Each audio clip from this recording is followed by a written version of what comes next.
just wish he knew.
Just wish he knew.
Alright, we're back with a new intro video for a new series.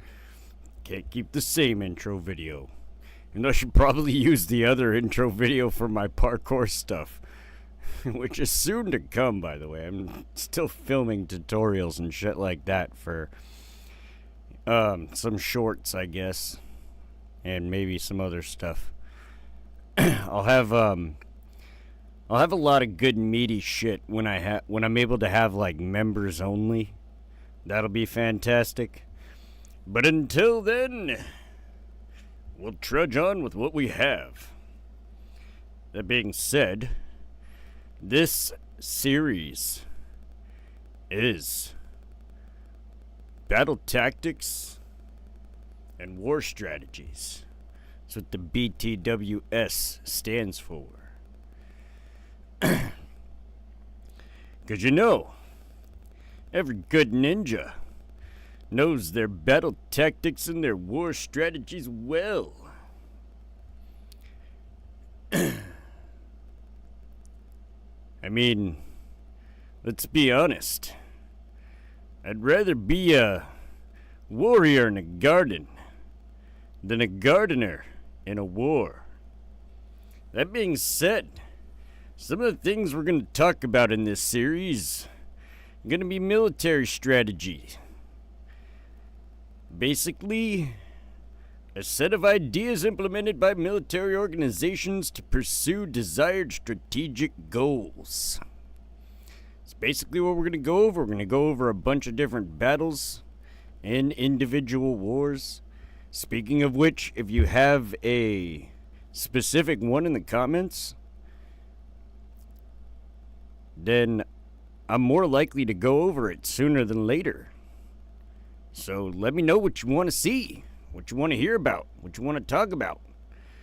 Let me know which battles, which wars, which ones you would like me to cover the most. I had somebody request the Gulf War to be the first one. Somebody over on Facebook. So we're going to do the Gulf War first. But after that, it's free game. So in the comments, let me know. Let me know what you want to hear about. Anyways, derived from the Greek word strategos, the term strategy, when first used during the 18th century, was seen in its narrow sense as the art of the general, or the art of arrangement of troops, and deals with the planning and conduct of campaigns, the movement and disposition of forces, and the deception of the enemy. Key word there, deception. Ninjas are masters in the art of deception. The father of the Western modern strategic studies, Karl von Clausewitz, defined military strategy as the employment of battles to gain the end of war. B.H. Liddell Hart's definition puts less emphasis on battles, defining strategy as the art of distributing and applying military means to fulfill the ends of policy. Hence, both gave the preeminence to political aims over military goals. Sun Tzu. Speaking of The Art of War, if you haven't read it, you probably should. It's a great book. Fantastic read. Another great book that I just finished recently. Totally off topic, but still a fucking fantastic book nonetheless, and I think everybody should read it. Occult Feminism by Rachel Wilson. Shout out to the Wilsons, Andrew and Rachel. They're fucking awesome. And Occult Feminism. Fantastic book. Man, I was already gonna destroy feminism, but that book taught me some things I didn't know that are gonna be pivotal to that series when it comes out. It's gonna be fucking amazing. It's gonna be 10 times more amazing now. Holy shit. So yeah, shout outs to Rachel Wilson. Occult Feminism. Get it.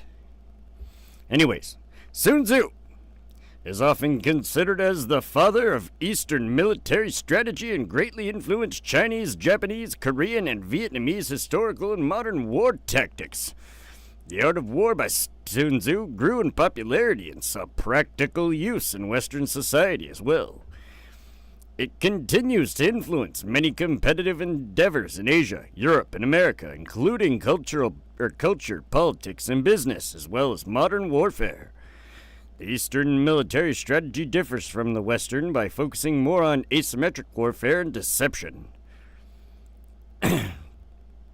Chanakya's Arthashastra has been an important strategic and political compendium in Indian and Asian history as well. Strategy differs from operations and tactics, in that strategy refers to the employment of a nation's entire military capabilities through high-level and long-term planning, development, and procurement to guarantee security or victory. Just throwing this out there. Like, a true ninja back in ancient times was not thought to be what today's, the whole ninja getup is not an actual ninja.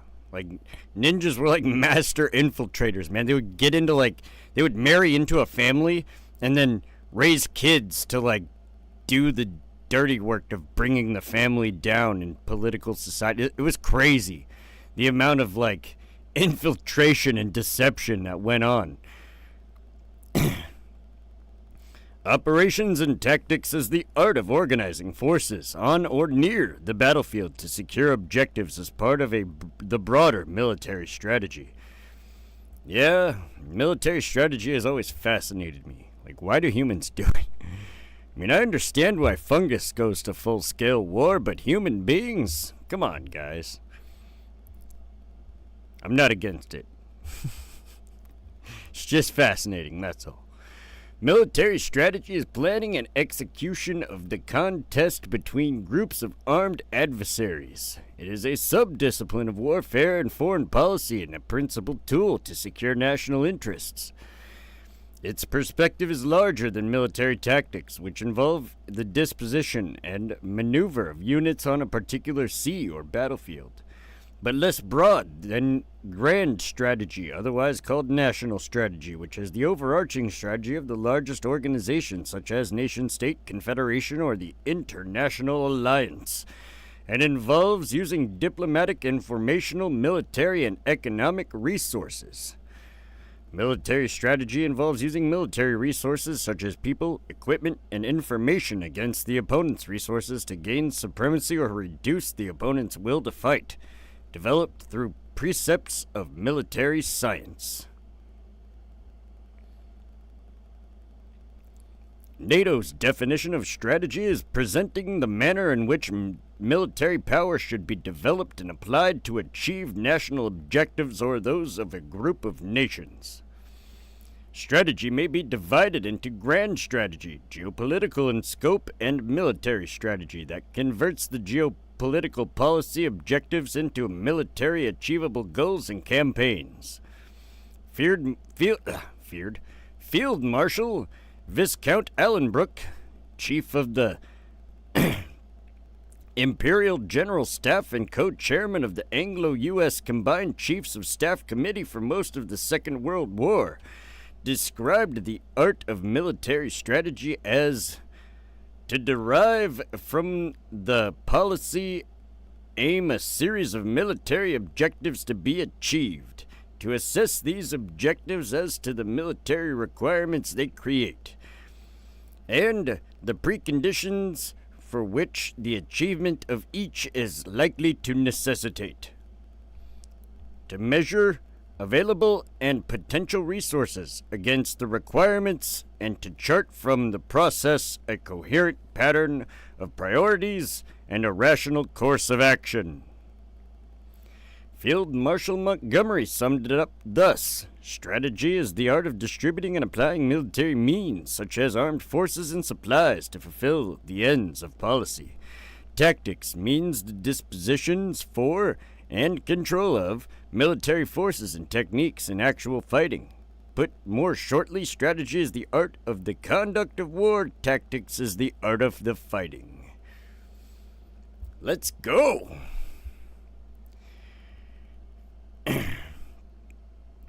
Military strategy in the 19th century was still viewed as one of a trivium of arts or sciences that govern the conduct of warfare. The others being tactics, the execution of plans and maneuvering of forces in battle, and logistics, the maintenance of an army. The view had prevailed since the Roman times, and the borderline between strategy and tactics at this time was blurred. And sometimes the categorization of a decision is a matter of almost personal option. Carnot, during the French Revolutionary Wars, thought it simply involved concentration of troops. Strategy and tactics are closely related and exist on the same continuum. Modern thinking places the operational level between them. All deal with distance, time, and force, but strategy is large-scale and can endure through years, and is societal, while tactics are small-scale and involve the disposition of fewer elements enduring hours to weeks. Originally, strategy was understood to govern the prelude to a battle, while tactics controlled its execution. However, in world wars of the 20th century, the distinction between maneuver and battle, strategy and tactics, expanded the capacity of technology in transit. Tactics that were once the province of a company of cavalry would be applied to a panzer army. Yeah, panzer army. Let's go tanks. It is often said that the art of strategies defines the goals to achieve in a military campaign, while the tactics defines the method to achieve those goals. Strategic goals would be we want to conquer Area X, or we want to stop country Y's expansion in the world trade in commodity Z. While tactics decisions range from a general statement, we are going to do this by a naval invasion of the north of country X. We are going to blockade the ports of country X. To a more specific, C platoon will attack while D platoon provides fire. Yep. In its purest form, strategy dealt solely with military issues. In earlier societies, a king or political leader was often the same person as the military leader. If not, the distance of communication between the political and the military leader was small. But as the need of a professional army grew, the bounds between politicians and the military came to be recognized. In many cases, it was decided that there was a need for separation. As French statesman George Clemenceau said, "War is too important to a business to be left to soldiers." This gave rise to the concept of grand strategy, which encompasses the management of resources of an entire nation in the conduct of warfare. In the environment of the grand strategy, the military component is largely reduced to operational strategy, the planning and control of a large military unit such as corps and division. As the size and number of the armies grew and the technology to communicate and control improved, the difference between military strategy and grand strategy shrank.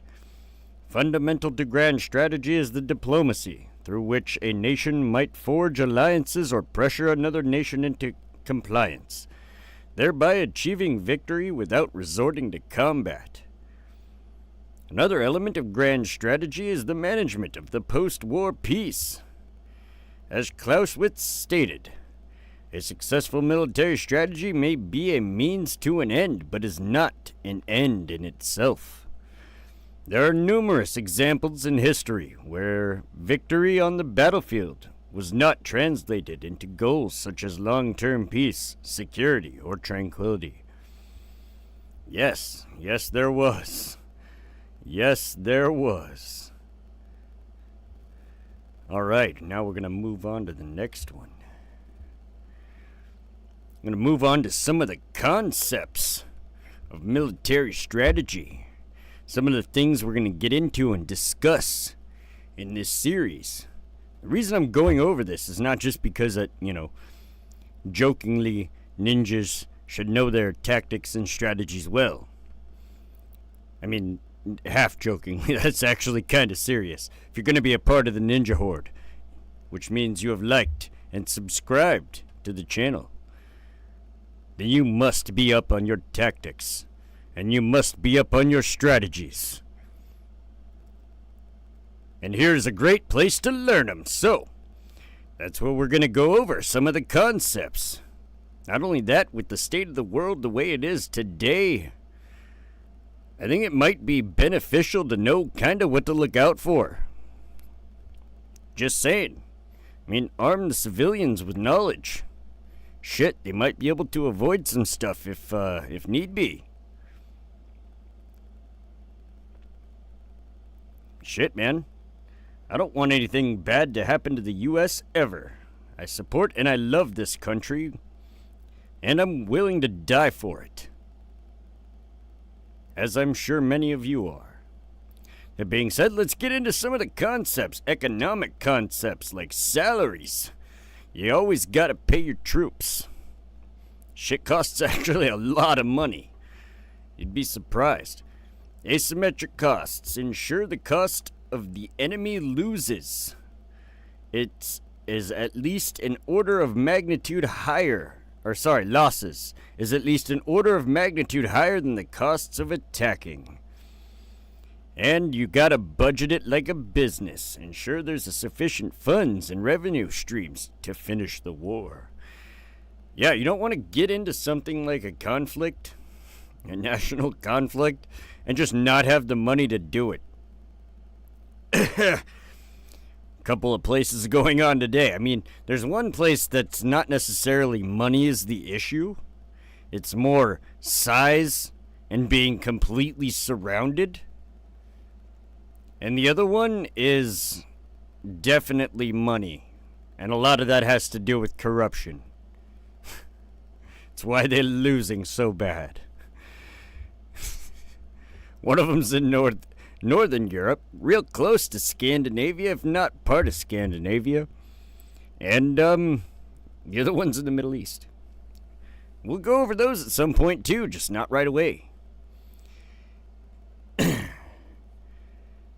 Strategic concepts that we will definitely cover in this series. Because, it's important to know what a military center of gravity is, which is basically like the hub, I guess, or like the HQ. It's like where all the power and movement, everything depends on it. Like if you were attacking that position, the point in which all energies should be directed. The culminating point, the point at which a military force is no longer able to perform its operations. Oh my goodness. I'm gonna have to learn about decisive points. A geographic... By the way, I feel like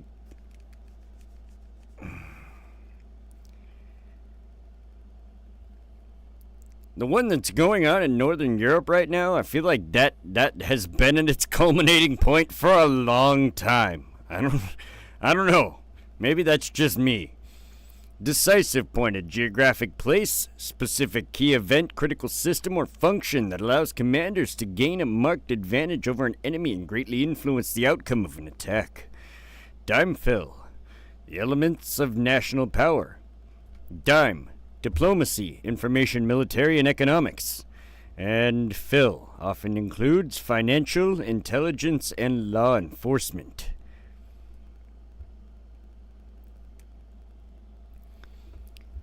Expediency. Gotta make that shit quick. You don't want some long, drawn-out bullshit that's gonna take forever and cost you an arm and gajillion legs. Fog. Friction, chance. War is characterized by fog, friction, and chance. Yes, it is. Golden Bridge. Not a term used too often, but to leave an opponent an opportunity to withdraw in order to not force them to act out of desperation. Sun Tzu. The iron calculus of war. Resistance equals means times will. Moral ascendancy. Moral force is the trump card for any military event because as events change, the human elements of war remain unchanged. The OODA loop. The OODA loop. OODA loop. Decision making occurs in a reoccurring cycle of observe, orient, decide, attack. It's kind of like hunting. An entity that can process this cycle quickly, observing and reacting to unfolding events more rapidly than an opponent, can thereby get inside the opponent's decision cycle and gain the advantage. Yes, that's also in martial arts. That's a lot of the strategy behind fighting somebody in martial arts, like in any MMA or boxing or wrestling even, there's definitely strategies and techniques behind it. And the OODA loop is definitely something you work within while you're doing martial arts. It's interesting. Paradoxical nature. I mean, martial arts technically is a combat sport, so naturally you would operate in that kind of a paradigm, right? Or at least you would hope. And shit, I see a lot of boxers that kind of suck, not gonna lie. Jake Paul. Anyways, paradoxical nature. The nature of strategy is paradoxical and does not follow a linear pattern. Positive ends. The possibility of taking advantage of a new security environment to create conditions for long-term peace. The primary trinity, primordial violence, hatred and enmity, the play of chance and probability, and 3, war's element of subordination to rational policy. Second trinity, people, army, and government. Some of these principles of military strategy and war include objective, offensive. I guess I should define these terms, huh? Direct military operation towards a clearly defined, decisive, and attainable objective. Or goal. Can't use the word in the definition. Damn it. Goal. Offensive. Seize, retain, and exploit the initiative. Mass. Concentrate combat power to decisive place and time. Or the size, right? And amount of force. The mass of the operation. Economy of force. Allocate minimum essential combat power to secondary efforts. Maneuver. Place the enemy in a disadvantageous position through the flexible application of combat power. Unity of command. For every objective, ensure unity of effort under one responsible commander. Security. Never permit the enemy to acquire an unexpected advantage. Surprise. Yes, we all know about the element of surprise. The element that ninjas are most familiar with. Yes. If a ninja falls in the woods and there's no one around to hear it, does a ninja make a sound? First off, ninjas don't fall. They have been divorced from gravity. It does not affect them in the same way. They aberrate at their own vectors. Okay? That's what they do. They aberrate their own vectors. Secondarily, ninjas don't make sounds, and if they did, it's probably the last one you ever heard. Let's go! Surprise! Strike the enemy at a time, at a place, or in a manner for which he is unprepared. Simplicity. Prepare clear, uncomplicated plans and clear, concise orders to ensure thorough understanding. Sounds a lot like the U.S. Army. Systems approach. Nation states operate like biological organisms composed of discrete systems. These systems include leadership, organic essentials, infrastructure, population, and the military. The tipping point. This is just vocabulary, by the way. That's all we're going over right this very second is just vocabulary that I'm going to be using throughout the entire series, just to kind of get you familiar to some of the terms that you might not be familiar with. Tipping point. The point at which the momentum for change becomes unstoppable. VUCA or VUCA. Volatility, uncertainty, complexity, and ambiguity characterize the strategic environment. That's from the United States Army War College, by the way. And Weinberger-Powell Doctrine is a list of questions that have to be answered affirmatively before military action is taken by the United States. This is why one of the things I wanted to throw in absolutely and had to make sure that I nabbed this one. Is it vital? Is a vital national security interest threatened? That is the very first question. Do we have a clear, attainable objective? Have the risks and costs been fully and frankly analyzed? Have all other non-violent policy means been fully exhausted? I will elaborate on that one again. When everybody thinks that the U.S. is so like, yeah, we're all up in your bitch asses. I know that history, yes, we have had a lot of wars. We lost a couple, we won a few. But it's not necessarily the United States' goal to just invade everybody. I mean, if it was, we would. We have the strongest military on the planet. So, I will say that again. Have all other non-violent policy means been fully exhausted? Is there a plausible exit strategy to avoid endless entanglement? Have the consequences of our action been fully considered? Is the action supported by the American people? And do we have genuine, broad international support? Those are all very important questions to ask. And all higher-up military officials in the United States are responsible to ask those questions before any military engagement. Any military engagement is pursued. Unless the president declares war and says, fuck it, let's go. But Joe Biden ain't doing shit. That boy couldn't declare war on his Depends diaper if he wanted to. We'll also be talking about some defensive strategies. Moving on. The boxing maneuver. A strategy used to box in. Haha. Yeah, I made a play on words. Box in and force an attack on all sides at once. There's a lot of ancient militaries that did this. Alexander the Great is one of them. The Persians did that a lot too. It's actually kind of funny.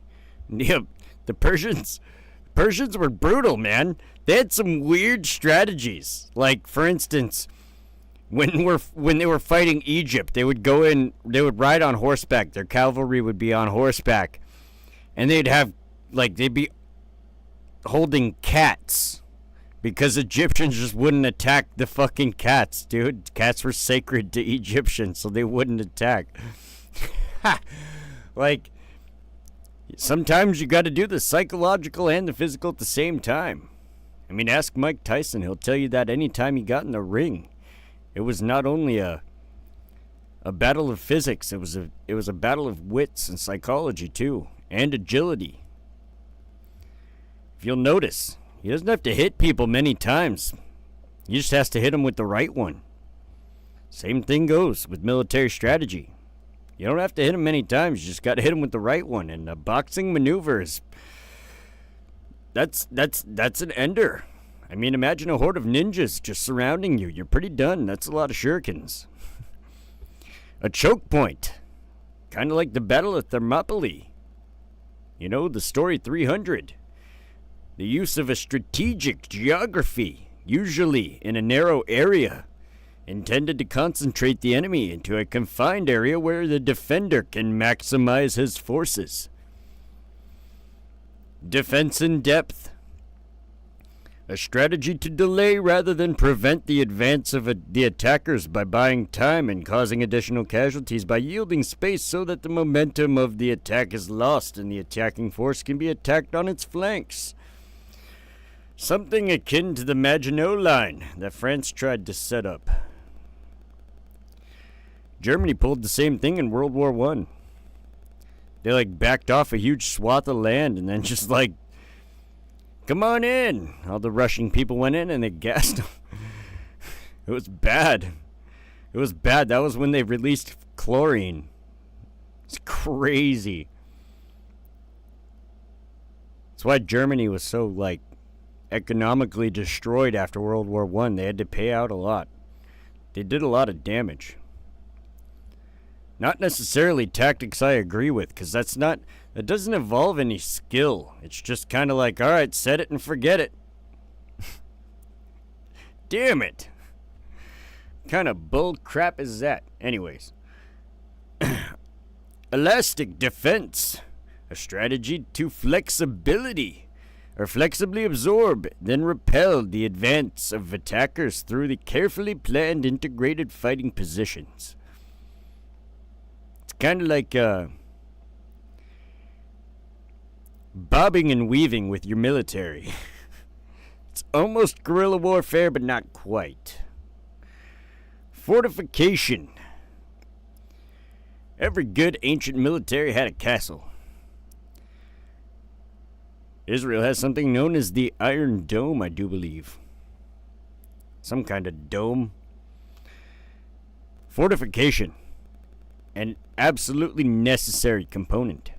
A semi-permanent or permanent defensive structure that gives physical protection to a military unit, and fortification isn't... I would argue that fortification doesn't always have to be a structure.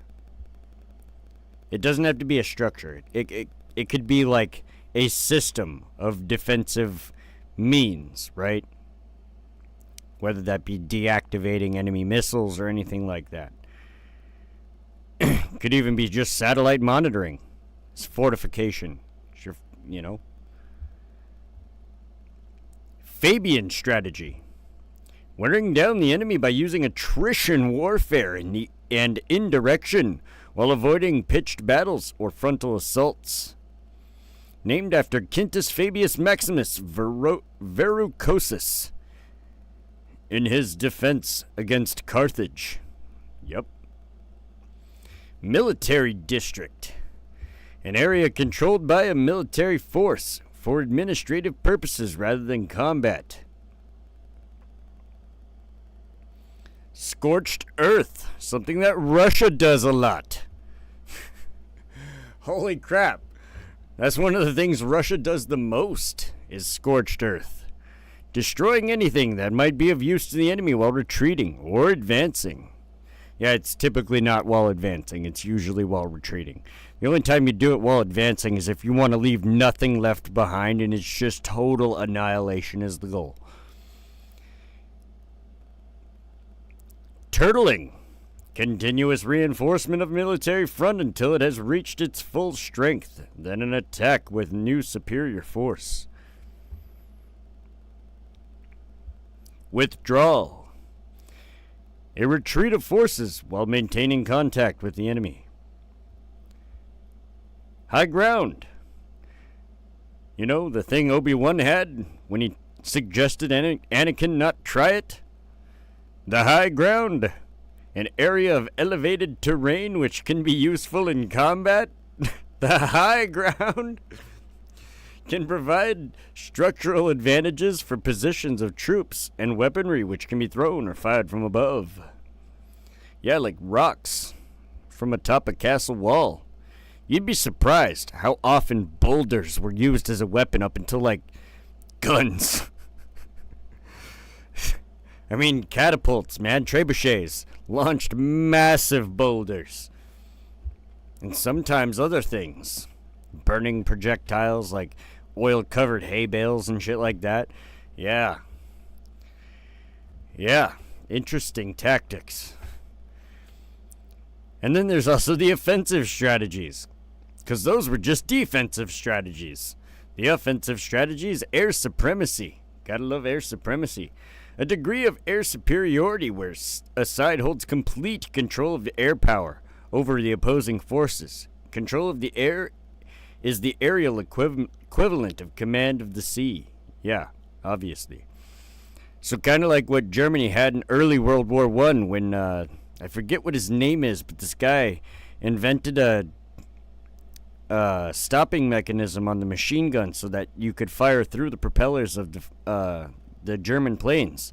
Put them like 8 months ahead of the rest of the Allied forces, and just perpetually kept them ahead for a minute. They had dominance in the skies. It was crazy.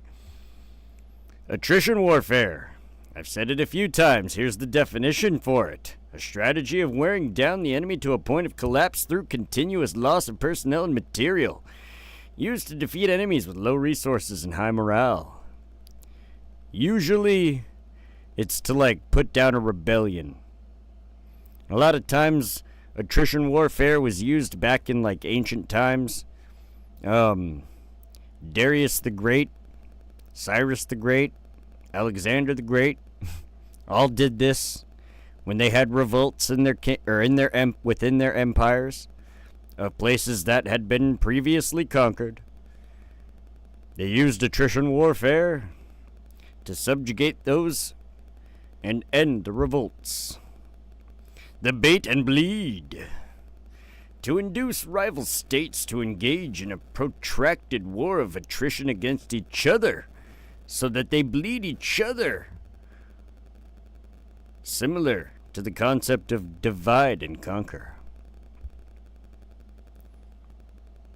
Battle of Annihilation, I brought this up earlier. The goal of destroying the enemy military in a single planned pivotal battle. Oh, well, kinda. I kinda brought that up earlier. Bellum si ipsum allet. I don't know Latin, so I'm just gonna go ahead and hope that that's how you pronounce that. And if it is, fuck yeah, I nailed it. A strategy of feeding and supporting an army with the potentials of occupied territories.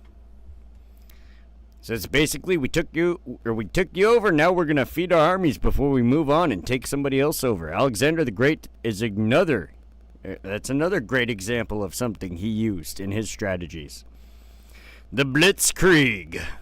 A method of warfare where an attacking force spearheaded by a dense concentration of armored and motorized or mechanized infantry formations with close air support breaks through the opponent's line of defense by short, fast, powerful attacks and then dislocates the defenders using speed and surprise to encircle them with the help of air superiority. Damn, that was a mouthful. Blockade, siege, and investment. An attempt to cut off food, supplies, war material, or communications from a particular area used by force, usually taking place at sea. Yep. Ports. Port control or destruction. Clear and hold. A counterinsurgency strategy in which military personnel clear an area of guerrillas or other insurgents and then keep the area clear of insurgents while winning the support of the populace for government and its policies. A lot of what happened in the Gulf War that I'm about to go over on the next episode. Coercion. Compelling the enemy to involuntarily behave in a certain way by targeting the leadership, national communications, or political economic centers. A lot of what I think is going on in our current United States government by lobbying assholes. Command of the sea. A degree of naval superiority where a side holds complete control of naval power over opposing forces.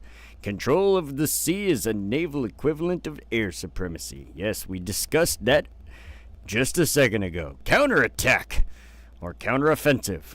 A strategic offensive taking place after the enemy's frontline troops and reserves have been exhausted and before the enemy has the opportunity to assume new defensive positions. Tactic is usually implemented through surging at the enemy after their attack. Counter-force, a strategy used in nuclear warfare of targeting military infrastructure as opposed to civilian targets. Yeah, rude, Nagasaki and Hiroshima. Just saying, kinda rude, but won us the war. Effective. Counter value. The opposite of counterforce, targeting the enemy's cities and civilian populations. Used to distract the enemy. I don't think it's used to distract the enemy. I think it's a demoralization tactic. I think it is a heavy demoralization tactic. Sorry. Decapitation. Achieving strategic paralysis by targeting political leadership, command and control, strategic weapons, and critical economic nodes. Deception. The most ninja of it all. A strategy that seeks to deceive, trick, or fool the enemy and create a false perception in a way that can be leveraged for military advantage. Diversion. Any kind of attack used to divert the enemy's defenses away from where you intend to launch an incursion or strike. Defeat in detail. Bringing a large portion of one's own force to bear on small enemy units in sequence rather than engaging the bulk of the enemy force all at once, similar to divide and conquer. Denial. A strategy that seeks to destroy the enemy's ability to wage war in the first place, so just deny them of the opportunity. Distraction. Another ninja tactic. An attack by some of the force on one or two flanks, drawing up to a strong frontal attack by the rest of the force. Encirclement. Both a strategy and a tactic designed to isolate and surround enemy forces. Ends, ways, means, risk. Strategy is much like a three-legged stool of ends, ways, means, balanced on a plane of varying degrees of risk. Yes. Very, very cleverly worded.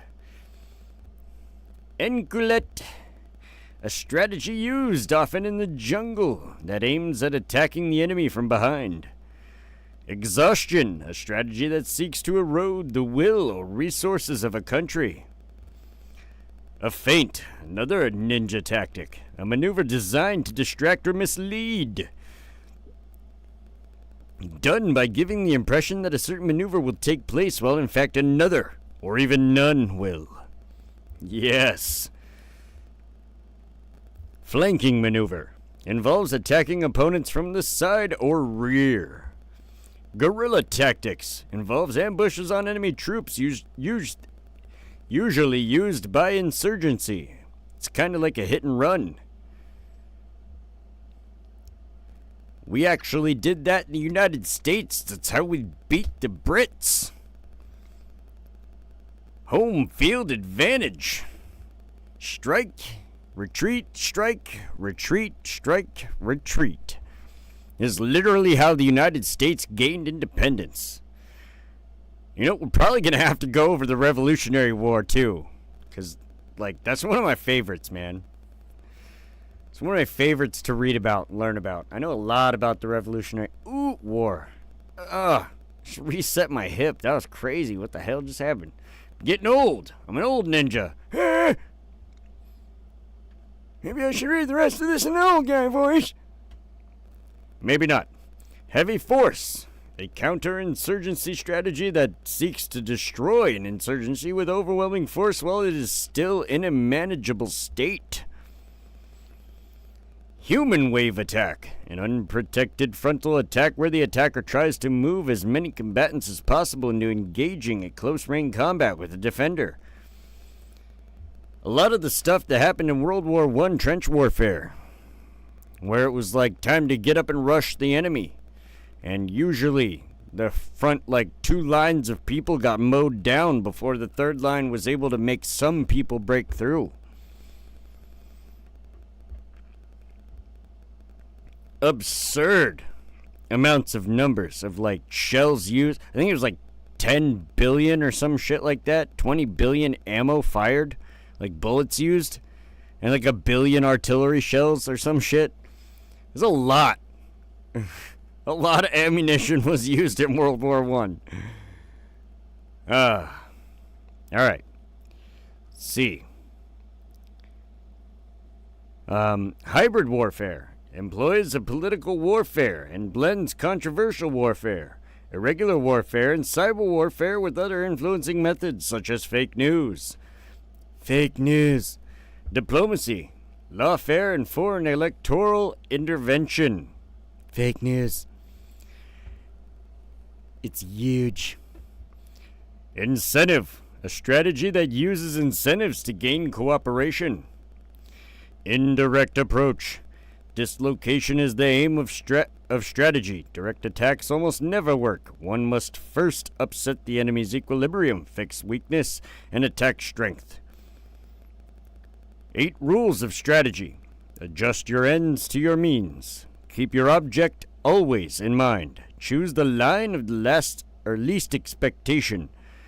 Exploit line of least resistance. Take the line of operations which offers most alternatives. Ensure both plans and dispositions are flexible. Do not throw your weight into an opponent while he is on guard.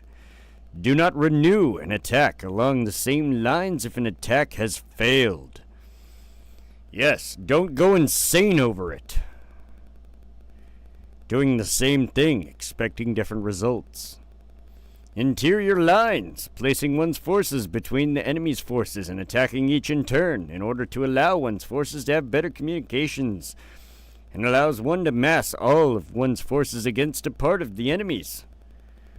Limited war, a war in which the belligerents do not expand all of the resources at their disposal, whether human, industrial, agricultural, military, natural, technological, or otherwise in a specific conflict. Maneuver warfare, a military strategy in which attempts to defeat the enemy by incapacitating their decision-making through shock and disruption. Shock and awe. Motitus. A motitus or moti is a double envelopment maneuver, using the ability of light troops to travel over rough ground to encircle and defeat enemy troops with limited mobility. By cutting the enemy columns or units into smaller groups, a mobile force can restrict the mobility of a stronger enemy and defeat it in detail. The name comes from the Finnish word for a cubic meter of firewood. Fuck. And the strategy was used extensively during the Winter War.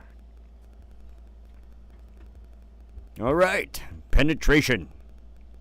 Not that kind of penetration, I know what you're thinking. A direct attack through enemy lines, then an attack on the rear once through. Damn it! The rear is backdoor only, it's exit only. You don't go in through the back door. What the hell's the matter? I'm just kidding. In war, you do. Periclean strategy. The 2 basic principles of the Periclean grand strategy were the rejection of appeasement, in accordance with which he urged the Athenians not to revoke the Megarian decree, and the avoidance of overextension. Persisting strategy, a strategy that seeks to destroy the means by which the enemy sustains itself. A pincer ambush, a U-shaped attack with the sides concealed and the middle held back until the enemy advances, at which the point-concealed sides ambush them. Yes. Pincer maneuver, allowing the enemy to attack the center, sometimes in a charge, then attacking the flanks of the charge. Punishment, a strategy that seeks to punish a society beyond its economic and physiological breaking point. Rapid, decisive operations, compelling the adversary to undertake certain actions or denying the adversary the ability to coerce or attack others. Raiding, Something the Vikings did very often, attacking with the purpose of removing the enemy's supplies or provisions. You may ask, why did the Vikings raid so much? Well, think about it. They came from the far north. It's not like you can really grow a bunch of shit up there. Had to raid to sustain. Refusing the flank. Holding back one side of the battle's line to keep the enemy from engaging with that flank. The refused flank is held by smallest force necessary to hold out against the enemy's attack while concentrating the main battle force against the enemy's center or other flank. Separation of insurgents. As you can tell, we're going alphabetically here. A counterinsurgency strategy that should first seek to separate the enemy from the population, then deny the enemy re-entry, and finally execute long enough to deny the insurgent access. Shape, clear, hold, build. The counterinsurgency theory that states the process of winning an insurgency is shape, clear, hold, and build. If you can dodge a machine gun, you can't dodge a machine gun. Don't try. Don't try that. That was supposed to be a dodgeball reference. If you can dodge a wrench. Siege. Shoutouts to Siege D, the best mod in all of YouTube. He's not my mod, but he's still the best mod in all of YouTube. Siege. Continuous attack by bombardment on a fortified position, usually by artillery, or surrounding and isolating it in an attempt to compel a surrender. Shock and awe. A military doctrine using overwhelming power to try to achieve rapid dominance over the enemy. Da-boom. Artillery.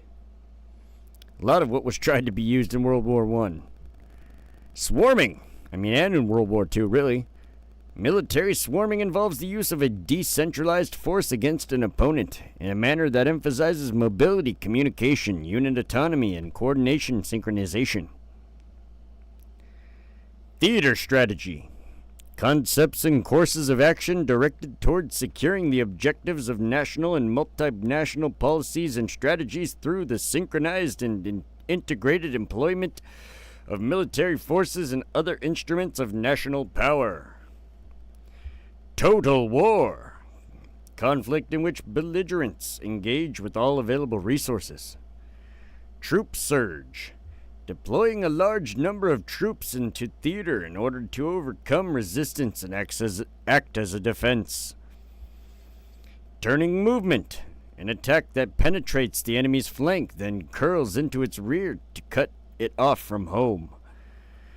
Win without fighting. It's a premise Sun Tzu talked about. Argued that a brilliant general was one that could win without killing anybody. Yes, that is true. The most brilliant of generals are the ones that can win wars without having to take a single life.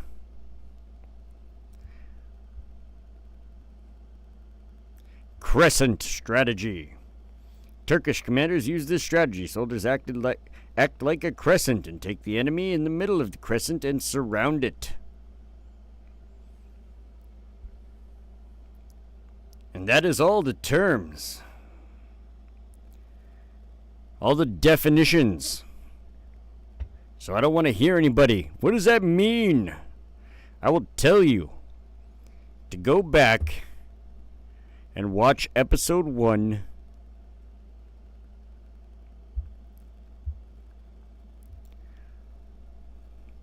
Which I'm not going to have to rename it. I'm just going to have to call the next one episode 2. But yes, battle tactics and war strategies.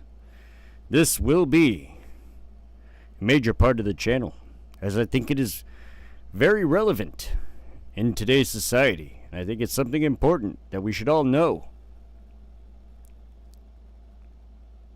I'm going to learn stuff. You're going to learn stuff. We're all going to learn stuff. And we're going to be the better for it.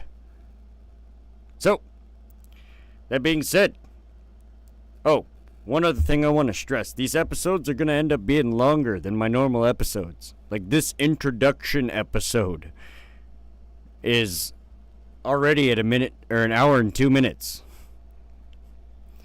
And that's just the introduction. I haven't even gotten into a single battle or even let alone a whole single war yet, like the Gulf War, which is the first one we're going to do. That's going to be a long stream.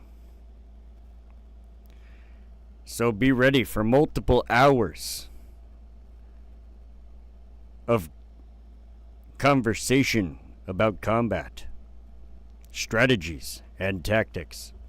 That being said, I hope y'all like the new intro. There is no outro. Just throw that out there. There is no outro, so you're going to have to deal with that. Just, have fun. Go watch something else or rewatch the intro if you want. Either way, I'm going to go ahead and call it a night. I hope y'all have a wonderful morning, afternoon, evening, wherever you're at in the world. It doesn't matter what time it is. Enjoy your time, because it could be limited. Shit, we could all find ourselves in one of these conflicts very soon. You never know. Hopefully not. Hopefully it's just me rambling on nonsense online. And we're not going into anything crazy. But it's always a possibility, so don't count it out. Either way, enjoy your time. I know I'm gonna enjoy mine. Stay fit, stay happy, stay alert. I love you guys. I'll catch you next time. Le deuces.